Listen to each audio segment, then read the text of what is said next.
One of his cars, shiny, luxurious, and fast. You can go so fast, so far, then you can crash. We're scraping the bottom of the barrel now, aren't we? When I come out here, no be only now shower work, and I can't fight for you, I can't dress like this, come my establishment. I like Emma. It's classic. Tommy? Fixer. It's how we play. Never give your love for free. The second you do it, it's game over. Welcome to Glamour. Guys, I just have one question for you. What in the Glamour Girls name did I just watch? I mean, what was that? You know, every time you hear me laugh like this at the beginning of a review, just know that water don't pass Gary, and I really don't even know where to start, how to start, or what to say, because I really thought that I was having a very awesome 2022. I thought that, I mean, Nollywood wasn't, you know, doing it for me, making me proud. But what is this? What is this? Why is Charles taking me 1,000 steps backwards? Why? I think this is the point where I get to say, whatever Charles of Play and his guys are doing with this old remake thing, they just need to stop right now, because this one, nah, could work. It didn't work. You know, I'm feeling maybe the script lost, and because they did not find the script, they now say, let's just quickly, what do you remember? What do you remember? Oh, yeah, come and ask what you remember. Because how is this even a movie? There is no story. Okay, let me try to pretend there is one. I think this is the first time I'm going to speak Yoruba on my channel, because I'm not understanding at all. Let's quickly talk about this movie. I know you've seen it. If you've not, I will try not to drop spoilers, but let's talk about this one they just dropped for us. Feels like a bombshell, and I don't even know which part of my body is hot the most after taking that particular bomb. But guys, let's get to the review of Glamour Girls.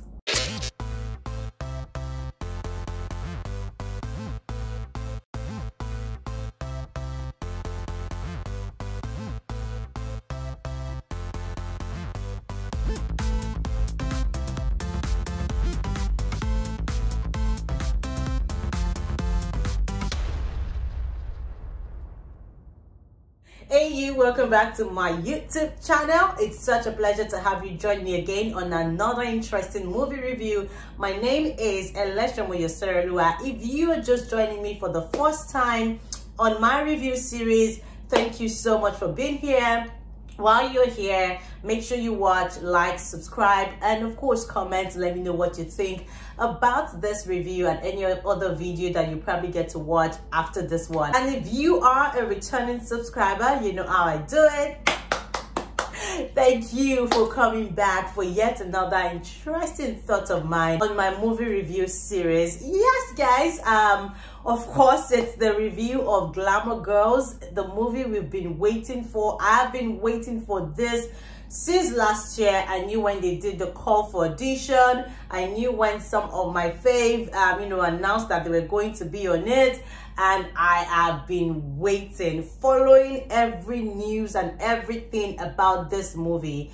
Not just because I wanted to see a remake, but because I am such a huge fan of the past work. I mean, we know about the fact that this is a remake of the classic Nollywood movie Glamour Girls, which was released in 1994. Had some of our finest, legendary actors on it. We call them legends now because they are now, and at the time most of them were up and coming.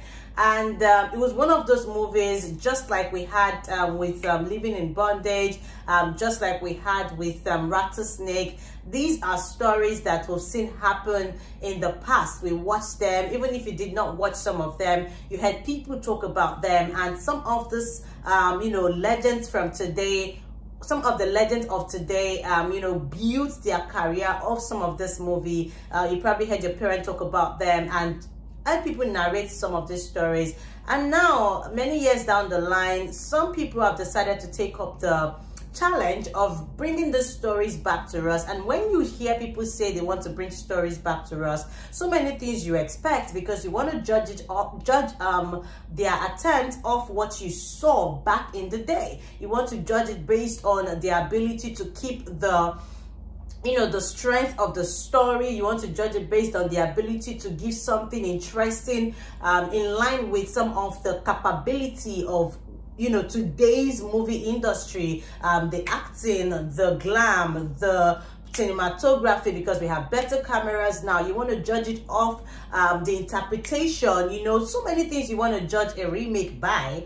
And when someone goes on that route, you know that they are taking on, they're wearing a big shoe, and then you're just hoping that they do justice. That's basically what it means when someone says they want to do a remake. And when they go on that journey, for what it's worth, even if it's not as fantastic as the previous one, I don't think that there should be so much lapses, so much so that it just leaves people saying you shouldn't have even gone that place, you shouldn't have gone there in the first place, or you should have just left our classic the way it is. And I think that that's what we've had over time, with some people taking up some of this remake journey, of going on this remake journey, as we have seen in recent time. But again, let's just focus on why we are here. It's Glamour Girls. I did that background for you to understand what the remake is, and the fact that Glamour Girls, the Netflix movie that was just released today, is a remake of the 1994 version that had the likes of Toke, that had the likes of Liz Benson, Zach Orji, and so on. It had those people who we loved to see in Nollywood, we loved to see on our screen at the time. And when I saw the news, I told you that I've been following the story of the remake of Glamour Girls for some time now, knowing that House of Play have decided to carry this burden on the shoulder of remaking some of our classic Nollywood movies. I was quite excited. Why not? If not, even though I had a problem with some of the movies House of Play had done a remake for in recent time, I had issues with them. Not all of them, by the way. It did good with some of them, but some of them didn't just turn out the way you imagine. I was just really skeptical. I did not know what to expect. But again, when I started to see some of the people who announced that they were going to be on the movie, I kind of felt relaxed, hoping that they were going to make the best out of it. But what did we get? Well, we're about to know what we got. If you've seen the movie, then I'm sure that you understand most of the things I'm going to say in this review. And if you've not seen it, follow me, come along, and let's just see how we can get this review out without, doing you any injustice, when it comes to spoilers or the likes. But again, let's talk about a couple of things. When I do a review, I'll talk about the story, the interpretations, the casting, cinematography, directing, location, all of those things in line with soundtrack. We get to talk about how the entire thing came together at the end of the day before I now give it a number. Let's start with the story. Glamour Girls, a remake. In the former one, we know there was a story of some ladies who were hustling, and then they came to town, got into prostitution. And one of the rule for Glamour Girls, if you remember, even though I remember only faintly, one of the rules for Glamour Girls is that you don't fall in love because of the kind of things you deal with. It's about get the men, get the money. It was just really fast paced like that. Glamour Girls from way back was about 3 hours long, if I'm not wrong. And one of the things that Nollywood spent time to do back in the day is that they took their time to lay bases for every story. There's a basis, it plays out gradually. That's why most of those movies were very lengthy, and that was where the idea of part 1, part 2, part 3 came from back in the day. So they always took their time to lay the basis of every story. They want you to know why this is like this. They want you to know why this is going to happen this way. They want you to see this person's background. They want you to know why this person is thinking like this. So there is always a basis for every story. That's why the movies were lengthy. But this time around, seeing these Glamour Girls, okay, let me stay with this story before I start the comparison. So yes, those girls, the hustle, don't fall in love. You know, they had the ringleader and everything just came together. We saw how it all ended. A carrier falling in love with one of the girls' husband, and then, you know, she got killed, and Dakoji too, who was the husband, got killed. I think that was how it ended then. And I remember one of the song then, I think the theme song was Glamour Girls Don't Fall in Love, or something in that line. So it just gave you an idea of girls hustling, what happened afterwards, and that blah blah. Now, coming down to this story, I mean, for so many people who probably didn't even see that one, you would expect to see a story that you can relate with. You would expect to see the storytelling to be such that even if you are not expecting anything, as per you did not see the former one, you probably are watching a story, you understand it, and you enjoy it, right? That's what you probably expect. But this time out, it just really came to a shock that I'm not sure I even really understand what happened in everything I saw. This time around, this Glamour Girl is Glamour Girls, the Netflix edition, is about 2 hours long, and there is no story. You know, I'm feeling maybe the script lost, and because they did not find the script, they now say, let's just quickly, what do you remember? What do you remember? Oh, yeah, come and ask what you remember. Because how is this even a movie? There is no story? Okay, let me try to pretend there is one. So we're introduced to some girls led by Donna being Etim. I don't know how to sound her name, but you know, is you know, the figure in front of the pack, you know, when it comes to this old Glamour Girl stuff. And she's Donna. We also have Jema. Jema was acted by a lady, I can't remember her name now. We had Segilola Ogidon play Elius or something. We had Toke Makinwa play Louis, and who else? Tommy played by Taymesan. We also had my G, Uzo Arakwe in the movie, who played Toke Makinwa's husband. We had Zeribe, I think that's Jamal Ibrahim, I think that's his name. We had Links play Alex. We also had Femi Branch. We had Chief. What else did we have in the movie? Pretty much everyone. Okay, Majesty was played by, what's that her name again? Linda, yeah. Also had Abimbola Greg in the movie, and I'm not sure. She came in like 2 times thereabout, and I'm just like, babe, just you're a producer on this movie, so just be a producer. Because I feel like they just probably needed somebody, and they're like, oh, you're a producer, you're an actor too, so just come on screen, help us play that role, since we could not cast anybody. Because I don't understand. There was no life to her character. She was just trying to form a boss lady, and it wasn't bossing at all. Like, what up? And okay, back to the story. Donna, the pimp, fronting with an interior company. And then we also saw Sharon, who was like a normal street hustler, prostitute. And, you know, Zeribe, who is the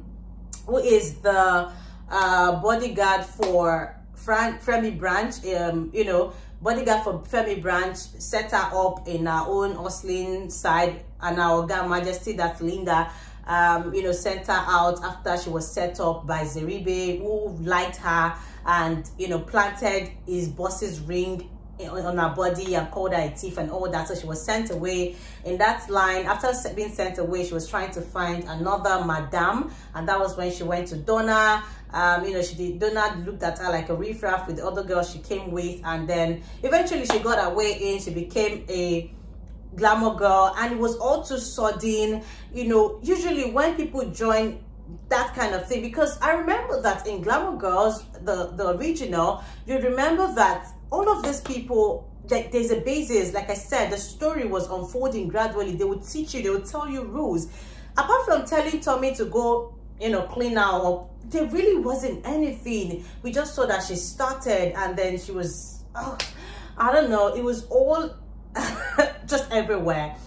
And I don't want to spill a lot because of those who haven't seen it, who'll probably be clicking on this, but I just know that the story wasn't adding up. I mean, And then the whole intriguing part of Alex Links, you know, dying, and then he being in charge of a cabal's account, and then the cabal coming for Donna and the girls, and then they trying to get their name off. I don't even know where Toke Makinwa was at the end of the whole story. Everything just didn't make sense. To be honest, I'm blabbing a lot because I didn't even see any story to even point out. I think that of all the numerous people in this movie, there were so many interesting faces, but only 2 people acted. And okay, maybe I should say 3 people acted. And that would be Ise, Donna, Sharon, and maybe Zeribe. I think I liked watching him. That's Jamal Ibrahim. I enjoyed watching him as well alongside Sharon and Ise. Apart from that, every other person just really looked lost at one point or the other. And I wasn't getting it. And what's this thing with Charles giving us 3 seconds scene, 2 seconds scene that doesn't even add up? I mean, you guys remember where Sharon Ooja's siblings came from nowhere? I think they just picked up 2 people from nowhere, gave them boxes and brought them to the camera to come and rant for 2 seconds, talking over each other, telling Sharon, auntie, we are out of school, we came, blah, blah, blah, blah, blah. And then we never saw them again till the end of the movie. Even when Donna and that's Ise and Abimbola Greg clashed, talking about a particular chief and how she slept with the chief, and you're talking about leave my husband. That scene was so unbelievable. Even though Ise still went in with the, you know, we still saw her act, I wasn't sure what Abimbola was doing. And then the second time when Ise came back for advice, I wasn't even sure what I was seeing. The Queen Mother's part in Lebanon, I don't even know what that is. All in all, there were so many disjointed scenes that did not add up or make up or make sense. The Segilola drug addict role was so everywhere, it didn't even fit into the story at the end of the day. Now the question is, after all that we saw, who are the Glamour girls? What do they do? How did they come to be? How is Donna the head? What happened? What is... You know, there were so many questions that were never answered. I don't know, but I really dislike it when, as a movie critic, I'm just speechless when I see a movie and don't even know how to explain. Because this is one of those movies. I don't even know how to tell the story because there isn't even any story at the end of the day. Imagine the part where Toke Makinwa was having a birthday, the birthday of her daughter, and then her daughter came, "Mommy, your friend is sick inside," and then they went inside and then they saw Segilola talking about being pregnant and smoking in her house. I don't know. And then what's all those it's those 2 seconds, 3 second scenes that didn't add up for me. This, like the scene of Chief going to buy Sharon a car, that didn't even last more than 2 seconds. Of the scene where Sharon was in the bank and then someone harassed her. Okay, I can even say that one even try. At least I understand what that was supposed to be about, because it led to something else, and that was the part where you know, Chief was angry and then she had a thing with Zeribe, and you know, that also reflected in how Chief saw Zeribe at the end when they set him up. At least that one made sense, right? But there were so many other things that did not. What happened to the other girls, apart from the fact that the other girls saw Sharon was now a big girl being Emma, and then they saw her and then she went to the bar where they were and gave them money. I think this is the first time I'm going to speak Yoruba on my channel because I'm not understanding at all. Yes, Child's of Play is known for one thing: splash the money, make the sets look good, the girls look good, they dress well, they look well, makeup on point, the cinematography, well, is clean, the camera they use, you know, it's not here. This is the first movie going straight to Netflix. So why is it like this? Why couldn't you get good story? Why were the dialogue, you know, flat? Why, apart from Ise, who I felt like she had interesting conversation and, you know, attitude to her dialogues, and maybe Sharon, every other person looked like a mumu to me. Like, why? MC Abimbola Greg. Why? And you were part of this project. Why?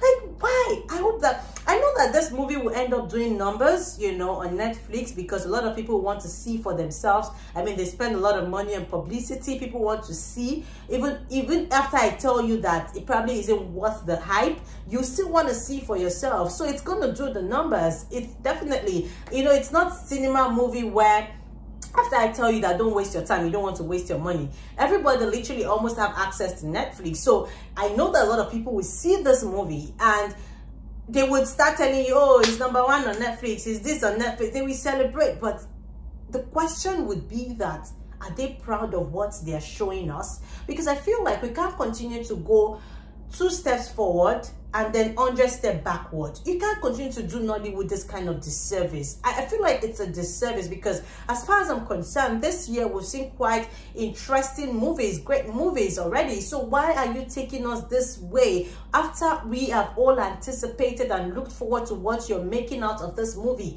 Why? So basically, I'm just gonna go on so that I can end this review or rant, because I don't know, I'm just really just like the movie. I don't know what to say. Yeah, the story, nah, it didn't work for me. The acting, fair enough, some of them made it worth it. You know, for a moment I even thought that I was seeing Genevieve somewhere there.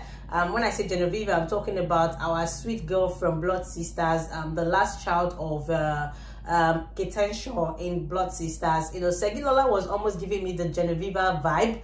You know, I had to even look it up to like, is this Genevieve? Because, you know, Genevieve also had the drug addict role in Blood Sisters, but of course it can't be compared to what we saw in this one, the Glamour Girls. I told you earlier on that some of the things that worked for me would definitely be the money spending, it looked good, the rich, you know, the richness, the flying abroad for scenes as they will. At least they went to Lebanon, they went to one other place. Charles has that kind of money. He knows how to throw those things in our faces. The cinematography was clean. It's a Netflix movie, so what do you expect? It was clean. It was good to see, you know. Some part were fun, I wouldn't even lie. The sex scene was just all over the place, even though they tried to make it you know, as discreet as possible, but of course it just still created a sexual feel and picture to the mind of many. I hope that this would be watched by only people over the age of 18. What else worked for me? There were a lot of soundtrack, and you guys know how I feel about soundtracks in movie. I feel like soundtracks are supposed to add to movies, and I love it when there are a lot here and there that fit into a particular scene. But did that happen this time? I'm not sure. I feel like the soundtracks in the movie were just too all over the place. Some even didn't fit into what was going on at a particular time. It was just really all over the place. Again, Larry Gaga has his voice all over the movie. You know that he's friends with Charles of Play, and he won a lot of awards for some of the soundtracks he did for Living in Bondage. I wasn't surprised to hear him on about 2 or 3 of the soundtracks used in the movie. I think that the one that even busted my head was when that song came up, you're my honey bun, sugar pop, lolly lolly, yup, yup, my sweetie pie. And then I'm looking at what they're acting, and I'm looking at how the song fits, and I was just really confused, but it's okay. So I felt like they really had this soundtrack thing going on the way I would have loved it in movies, but then the soundtracks were still very exhausting to listen to because most of them were out of place, so that also did not work.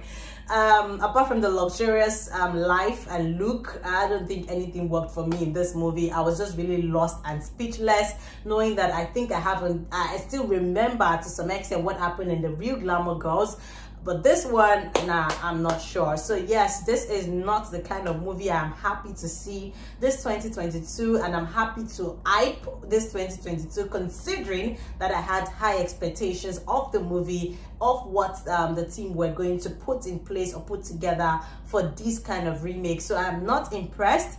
It didn't really work for me. If the movie does not have a story, then it really doesn't, there's really no point, because the story is what makes up what we get to talk about. And the fact that I don't even understand or see a story here just really pop, you know, it just makes me wash my hands off anything that we call hype for this particular one. So yeah, all in all, Charles of Play should please stay off our Nollywood classic. Write originals. Maybe in that way your script will not misplace, and then you can, you know, give us something interesting. But see this remake of Etim, no, it's not for you. Please stay far away.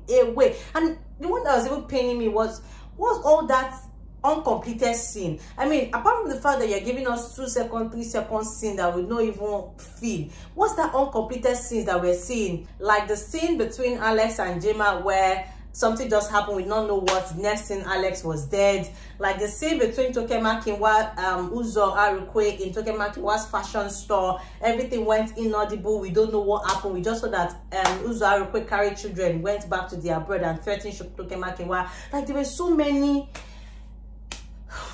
Guys, I'm done. This is long enough for you guys to hear my rant. I don't even know. I'm done. How would I rate this movie? Of course, I would, for the luxurious feel. I mean, it took me to countries I've not been before, and the fact that my girls looked awesome as you know, as they would always look. I love the fashion sense and everything. So let's just say that I went in for the fashion. Taymesan was giving the colors. I live for it. The makeup, the hair, the whatever, I live for it. Apart from that, and then Inse, who was amazing all the way, Sharon, who did well all the way. Maybe I would just give those people, because of those people, I would give them a 4/10. Yeah, that's the best I can do for this movie. A 4/10 because of the effort, that they put into putting some of those things together. But apart from that, nah, this did not work. And Charles of Play, please, I beg in the name of God, let's do better next time. So that's how this movie review is going to end. I'm sure it's as confusing as the movie that we just saw. Please take it like that, but let me know what you think about it in the comment section down below.